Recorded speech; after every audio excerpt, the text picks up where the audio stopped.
สบายดีพี่น้องวันนี้มาพบกับบ่าวขมวลส่วนกินคือเก่าคือเดิมแล้วพี่น้องเลยวันนี้บ่าวขมวลส่วนพี่น้องมากินตำมาม่าพี่น้องตำมาม่าใส่อย่างไรย่างโอ้ยใส่เบิ้งจักเค็ดหูหนูจักหมูยอจักใส่กอกมาพี่น้องมาจวดรถพักกับกระเมียนกงตุ้งลวกกับมักสตอมาพี่น้องจวดจัดรถ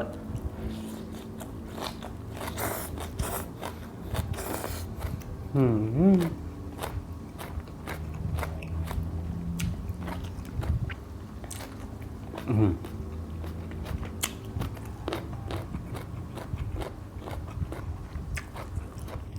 ่ไหลบัวมาพร้อม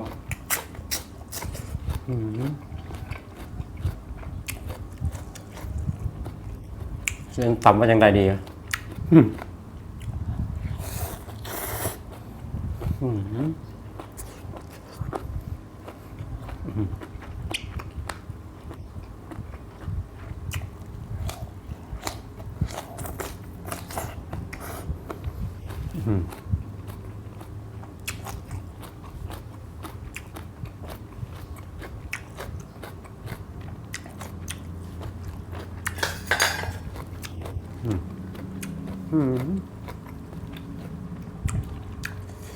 บวงแน่มือแน่เด้อเบิ่ง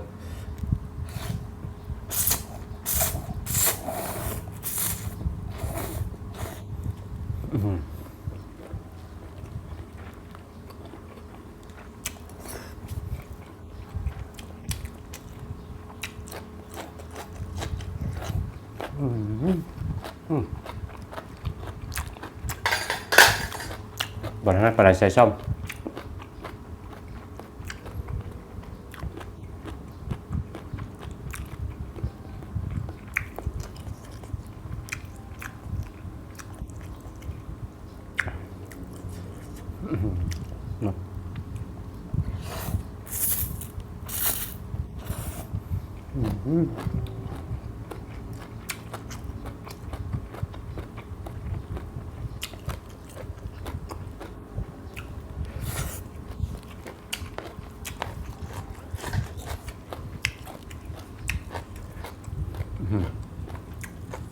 ป้า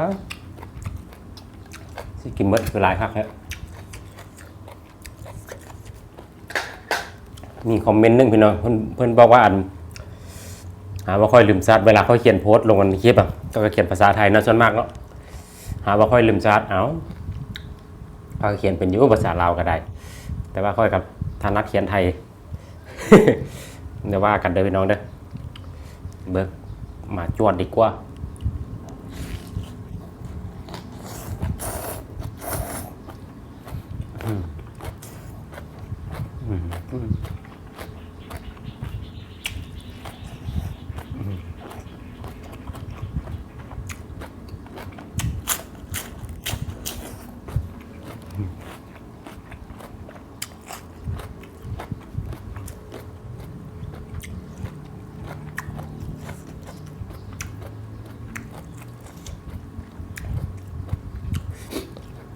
ต้องใช้มือแล้วล่ะถนัดมือ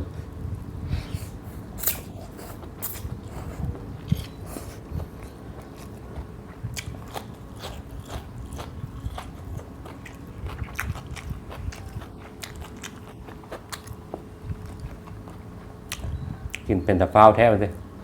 ฟ้าวไปเห็นงานพี่เนาะ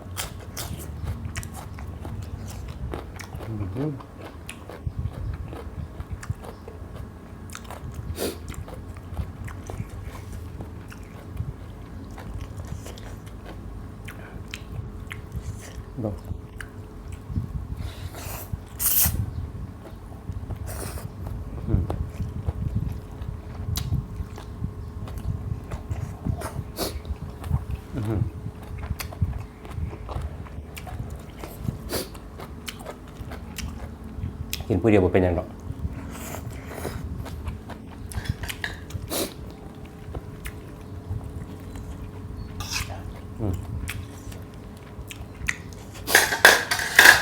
มีทั้งปูอัด ม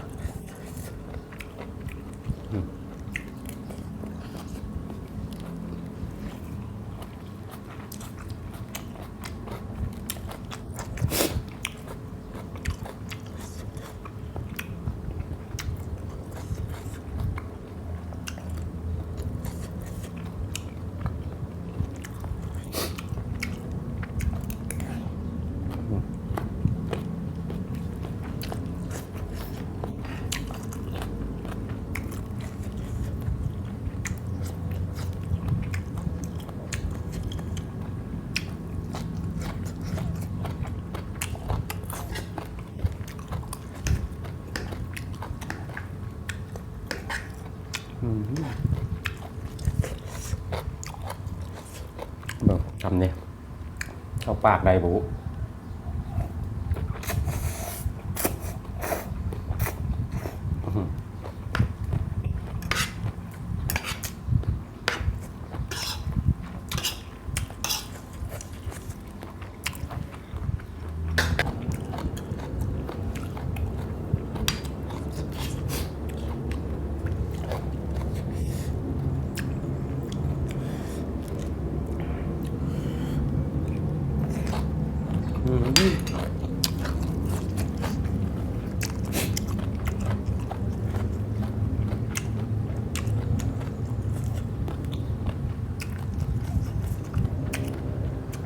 เพชรเริ่มมาแล้ว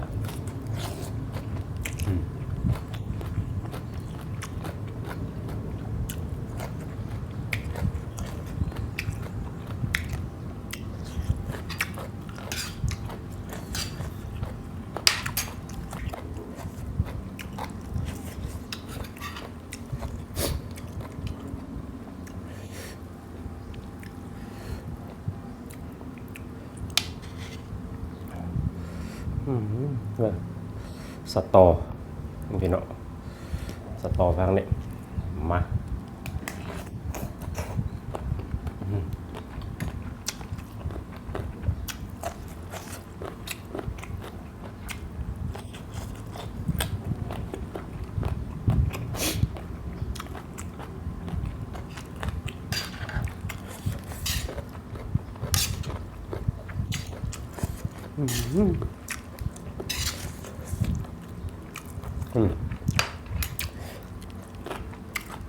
ถุงนุ่งให้กระตันอยู่พี่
บ่เมื่อนะพี่น้องเลย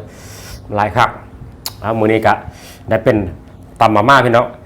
ตำมาม่าใส่อย่างไรย่างโหแซ่บคลิปนี้บ้าขมอนสีแดงลาผาจากไปได้พี่น้องเด้อคลิปหน้าก็พอๆกันไหมสำหรับมื้อนี้สบายดี